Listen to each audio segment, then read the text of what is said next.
Hello guys, நாம் இந்த வீடியோவில் மோர் குழம்பு எப்படி செய்யணும்னு பார்ப்போம். நம்ம சேனலை பிடிச்சிருந்துன்னா லைக் பண்ணுங்கள், ஷேர் பண்ணுங்கள். முதல்ல நம்ம கேஸ் ஆன் பண்ணி ஒரு பாத்திரத்தை வச்சுட்டு பால் காய்க்கணும். பால் நல்லா கொதிக்க விட்ட அளவுக்கு நல்லா காய்ச்சிடணும்.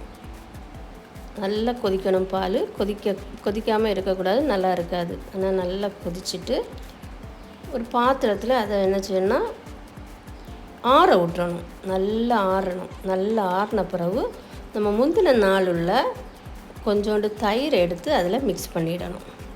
நல்லா கலக்கி விட்டுறணும். நல்லா கலக்கி விட்டுட்டு அதை நம்ம ஒரு மூடி வச்சு மூடிடணும்.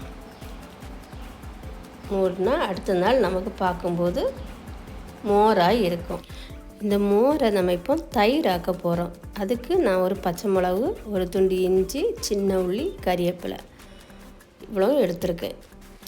பார்த்திங்களா, பால் தயிராக இருக்குது அழகாக. இது நம்ம கொஞ்சம் கலக்கி கிண்டி விட்டுறணும்.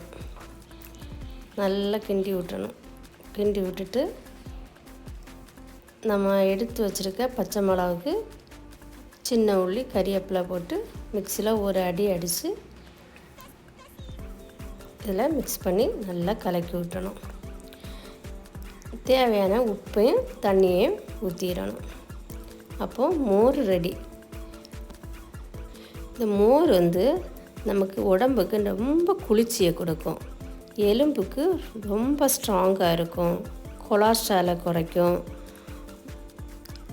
டயட் இருக்கவங்களுக்கு ரொம்ப நல்லது. விட்டமின், மினரல்ஸ், ரத்த அழுத்தத்தை குறைக்கும். ஆனால் பால் குடித்தா அலர்ஜி இருக்கவங்க இது ரொம்ப எடுக்க வேண்டாம். ஆனால் ஸ்கின்னுக்கு கொஞ்சம் ப்ராப்ளம் கொடுக்கும். அப்புறம் நம்ம ஒரு கடாயில் எண்ணெய் ஊற்றி கடுகு தாளிச்சிடணும். முதல்ல கடுகை போட்டுட்டு கொஞ்சம் சின்ன உள்ளி, ஒரு கொத்து கறிவேப்பிலை, ஒரு காஞ்ச மிளகா இவ்வளோ போட்டு நல்லா பொன்னிற அளவுக்கு நம்ம வச்சுட்டு நம்ம இப்போ கேஸை ஆஃப் பண்ணிடணும். கேஸ் ஆஃப் பண்ணிவிட்டு நம்ம கலக்கி வச்சுருக்க இந்த மோரை அது கூட ஊற்றிட்டு கொஞ்சம் காயப்பொடியும் போட்டால் நமக்கு மோர் குழம்பு ரெடி. நமக்கு இது நைட்டு கூட எடுக்கலாம். சிலவங்க நைட் எடுக்க மாட்டாங்க, மண்டக்கணம் வரும்னு. இது ஒன்றுமே செய்யாது, ரொம்ப நல்லது, நல்ல குளிர்ச்சியை தரும். நம்ம மோர் குழம்பு ரெடி. பிடிச்சிருந்தா லைக் பண்ணுங்கள்.